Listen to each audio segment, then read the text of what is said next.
Technically giving your opponent's stats anyways. Battering ram though has no crewman to capitalize on. So this is such a this is DJ. Already a huge my lord. And there's Hanachann. Okay, that's okay. That was the bittersweet. looked a little weird on the screen for sure. That was bittersweet. The Hanachann was drawn through Zill, so if he would have been able to play Hanachann preserved Radovid and can lock Bork, will that be enough? We'll see.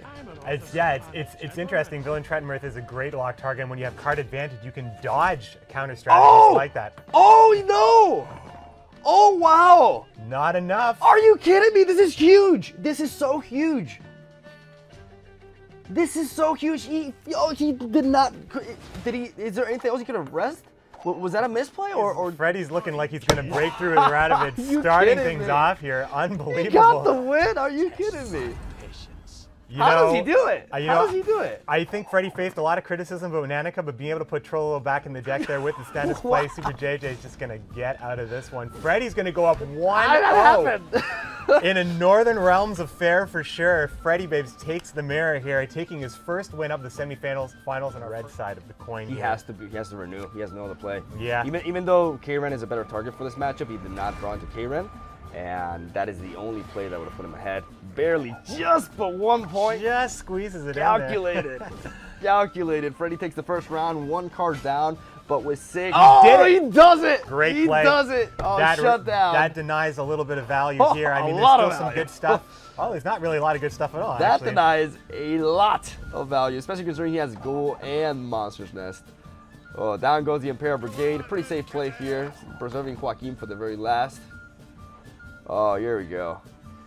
So Freddybabes just taking a look at his graveyard, looking to see what's available here. I mean, Ghoul is not the only thing you can play for Monster Nest, but lately it's been a really popular choice. He's just going to go for grabbing the 6-strength Ekamar. It's the best thing you can have. And now it's going to be Joaquin. It's going to spin the tail this force is a lot of points. So many points here. Is it going to be enough? The buffed up Adzikov. Nilfgaard. Oh man, what a match that was. Wow, JJ defeating Unseen Elder. What a play with a Seer there, putting the Manticore, denying Freddybabes a mountain of points just with that play. Dropping K here, the temptation to play Roach again with a gold card. Really nothing for K here there. Really great play from JJ, the challenger, and to the finals, which will be coming up later today. SuperJJ taking it with Emir. Dandelion finally popping the question here to Burza. Oh, they're going to be so happy together. I think they're meant to be, honestly. Their late game plays, especially cards like Joaquin, really suffer from very low strength units like those. They just don't like having their deck, you know. Oh, is he going to do it? Is he going to do it? I think he's going to do it. He's going to do it. He's going to do it. Oh, he's going to do it. Look at this play, Mogwai. You called it. You called it, my friend. I am the Emperor. You know Nilfgaard, man. I am the Emperor. Come on now. Right into Iris. Oh, nice. No Nausicaa Brigade, but no yes answer to Iris. No answer to Iris. But he does have Assassination. Yep. Yeah, Assassination could do it as well. Exactly. Wow. Exactly. All right. You might as well use Muzzle on. Oh, he's got a pass. There's a pass. Forcing the -2 though. Oh, this was actually a very bad pull for him. Perhaps maybe the worst. Like this kid. We talked about Nilfgaard having a pretty high skill ceiling. I think Freddybabes can scratch the ceiling. Are you kidding me? Okay, he's gonna go for the Infiltrator here. Wait, what? Oh yeah, of course. What am I talking about? Oh, but oh no. Oh, Kira's gonna be able to buff it. Wait, okay, so how much is this? He's gonna go up to 18? No, 10? No, he's got it by 1. He's got him. He's got him by 1. Oh, what a game! Pull the trigger, Freddy. For the win. Oh, he's gonna go for the buff instead. Yep, by 1. Oh. Did I say buff instead? I meant the buff. Is what I meant to say. Yeah. What a match! Boy, man, these have been these have been clinchers. Are you kidding me? How does he do it? Damn. Is that the right approach though? He has an armor smith. Is that the right approach? Can he 2-0 him? I'm not so sure he can. I think if Freddy smells 2-0 territory, he's going to go ahead and play. Oh, the Toad with Prince. the Manticore. Oh, man. See, this is what I'm talking. Hey, he draws it to Woodland. Of course he does. Gelt put it on top of the deck. I'm not a monster player. Sorry. Ask me Nilfgaard stuff. I always forget that interaction right there. But damn. Oh, my lord. He's just slapping. I don't think the order really matters at this point, but playing around War Harpooner as well, just doing everything right, going for that massive consumption. JJ is and the forfeit, and we have our first finalist. Congratulations to Freddybabes with a 3-1 victory over SuperJJ. He advances to the finals. Freddybabes punches his ticket to the challenger. He has the ticket in his sights. He is going to be going to the finals, and we're going to be finding out who he's going to be playing against as we get into match number 2. Without you, I probably do a lot worse. Thanks a lot. All right, but that's not it. Stay here for a second, because I have something in my pocket, and it is a Gwent leak. And you guys know that I'm known for leaking stuff, although it's an official announcement, so it can't be actually called a leak. But what I have is 2 new arts, and we'll bring those arts up. 2 new leaders coming to Gwent, courtesy of the man, Rethus himself. Yes, so we planned these today in the morning. You guys were asking for them. If you know these characters, you'll recognize these faces. Blast rate damage, and gets those, 3 little cheeky points that are going to matter in the end, maybe. Yeah, cheeky points are the best kind of points, and here it comes. That is going to be a 27 points Dunbanner Heavy Cavalry, and while Restore is a good card, it's not that good of a card. So this is going to be game 1 going to OMhanachann unless Tailbot can pull off a miracle. Yeah, I think Tailbot has no chances to restore this game here for himself. I think he's going to definitely lose. Very good. Not going to be any chance for him to come back. He does, just go ahead and pass because he knows a card at random. Obviously, having 4 cards in your deck, I think OMhanachann knows his deck pretty well, knows exactly what's there and what his options are. So I think he has a very high chance of not misplaying this. And of course, we see Vilgefortz as well being able to burn that 1 strength. Vilgefortz can just burn the 20 strength Dunbanner Protector. It can do that as well. There's no reason not to. I mean, the likelihood of, okay, appears a pretty good draw, that's 12 points, but there's nothing that he could have drawn that would have been better than that Protector. So yeah, Tailbot calls GG, and that's going to be 2-0. His teammate, maybe his, both players flying here from China all the way. I think they were both, maybe as a team trying to, band together and try and get at least 1 good result in this tournament. And OMhanachann maybe serving some revenge here for Tailbot, starting off 2-0. Very strong finish, but it's not over yet. Tailbot can come back and maybe a reverse sweep like Freddy yesterday. Maybe a little bit problematic and unreliable for Tailbot now, but we do still see him taking a lot of damage from this Ragnaroo, but there it is. There's the muzzle. I love muzzling the marksman because it gives you that extra little kick, and because it's moving, it does shoot back at you once it gets muzzled. But here's the double muzzle, our first one of the series. I was wondering when it would happen. There is the now infamous muzzle into muzzle. So OMhanachann is going to be losing this game to bring the series back to 2-1. Tailbot not getting swept, staying alive in this series.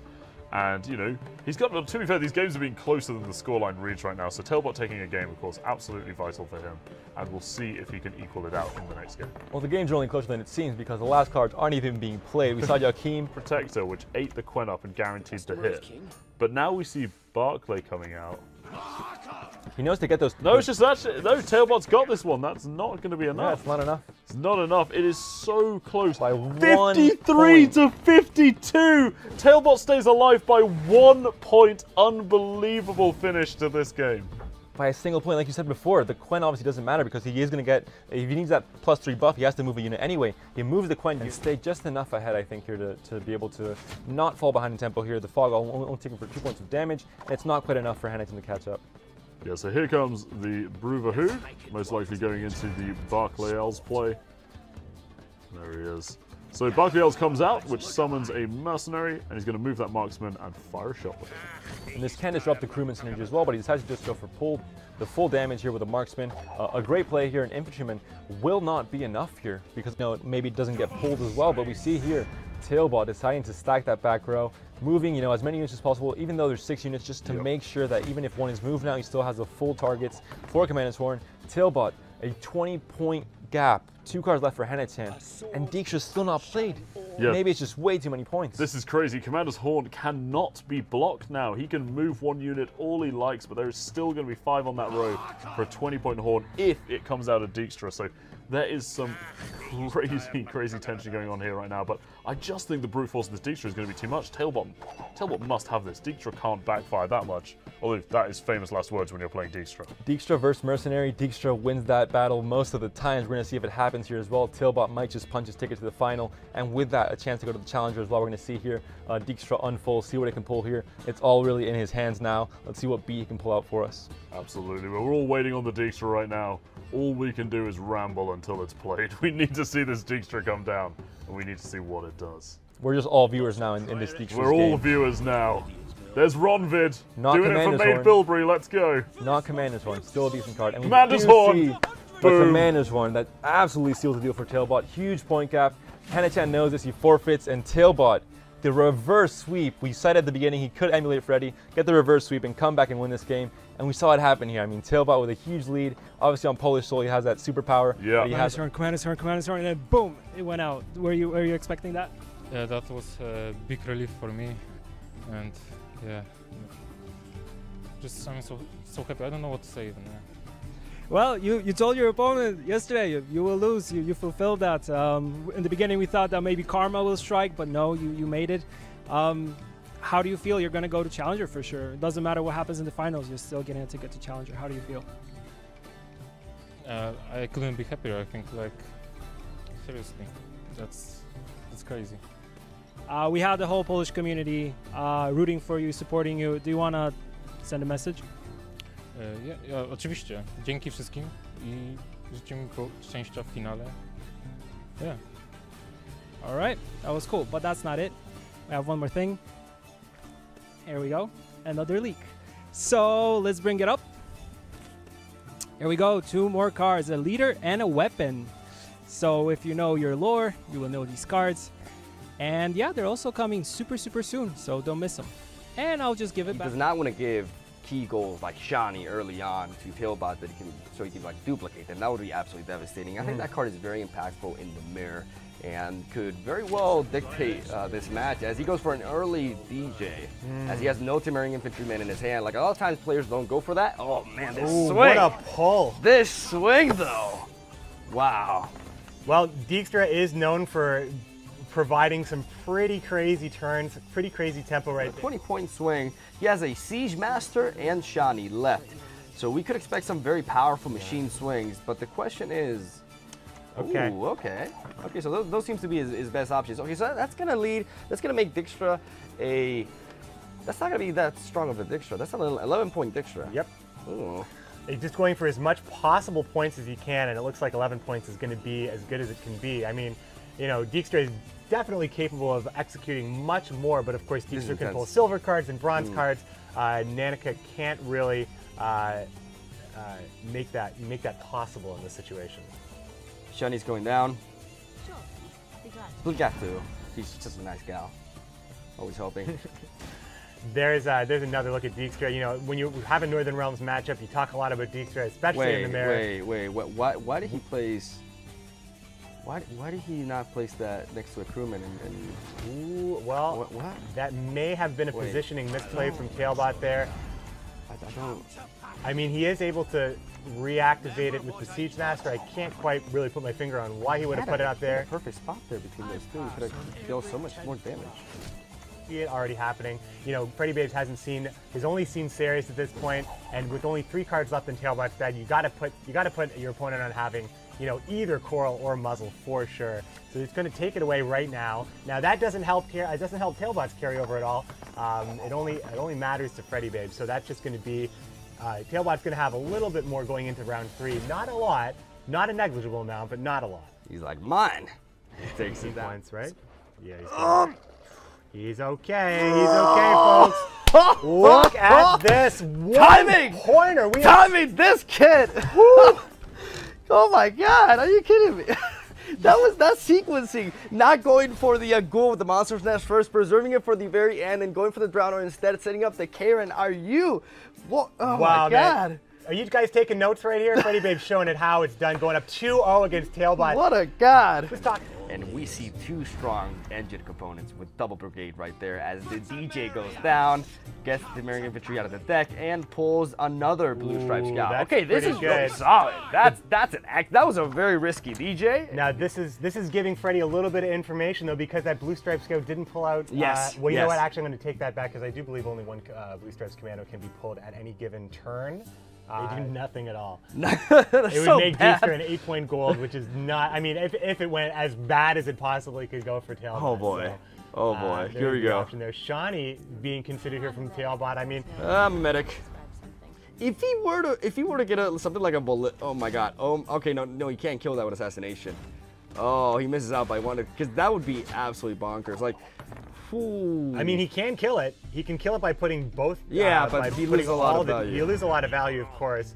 He's really preserving that assassination for the last. Oh yeah, he wants to. Yeah, he. Oh, he gets the brigade. Good night. Oh, so good. He can hit that. He can hit the armor actually, and potentially. Oh, he's next level plays. And now he can potentially assassinate. I mean, next level plays. Oh man, Freddy at 71 points. Tailbot needs a miracle. Look at that face. Just get a good look at this guy right here. He's definitely the pinnacle of emotions. Am I right? I mean, yeah. I mean, we know Freddy's a pretty cool customer right now, but he needs to really turn on the air conditioning for this one because this is intense. Oh, man. And he's going to deny that Reaver Scout, isn't he? Oh, no. Of course he is. Oh, my Lord. Yep. Of course he is. Oh, getting some massive value. 64 to 17. Tailbot's just going to have to throw a Hail Mary here. I don't know if Deeks is able to do anything for him. I don't know if it's even possible, but honestly, I'm not doing math. Yeah. Whatever happens, happens. No math. Miguel, we're on this roller coaster together, my friend. The bar is down. We are going up the hill. Oh, he gets the worst! Freddy with a big smile on his face. So perfect. And that scout is dead. Oh, God. And that's all she wrote. 3-0. Freddy with the win. Oh, my Lord, this kid. What can I say? Wow, Freddy with the sweep. Unbelievable performance there. This kid has defeated the #1 player in the pro ladder twice, 2 consecutive tournaments in a row, in some epic games like 3-2. It's very important to emphasize how difficult his quarterfinal was, and from there onwards, he's just been able to dominate, and I don't even know what to say at this point. Like, I'm just so impressed. Probably wouldn't be here doing this. So yeah, thanks a lot, and I hope I can do well again in the future. All right, guys, we'll see you all at Challenger, and I'll bring it back to the... Oh, Dandelion wants a hug. How sweet. That's the best prize, yeah. No, yeah, rather impressive. Just showed brilliancy. Like, Freddybabes, he impresses me more and more every single time, and I cannot wait to see him compete in the Challenger and potentially take on the likes of Life Coach. Yeah, it could happen. I mean, really, we've seen these players not only play very, very well, but also play very well under pressure. It is tough to go through 2 long days of tournaments, and all of these players, everybody was here rooting on other players as well. Lots of friendship and camaraderie. Even though there might have been a little bit of trash talk, we're okay with that in the tournaments. I think this has been a fantastic tournament. Thanks so much, everybody, for joining us. We'll see you at the Challenger.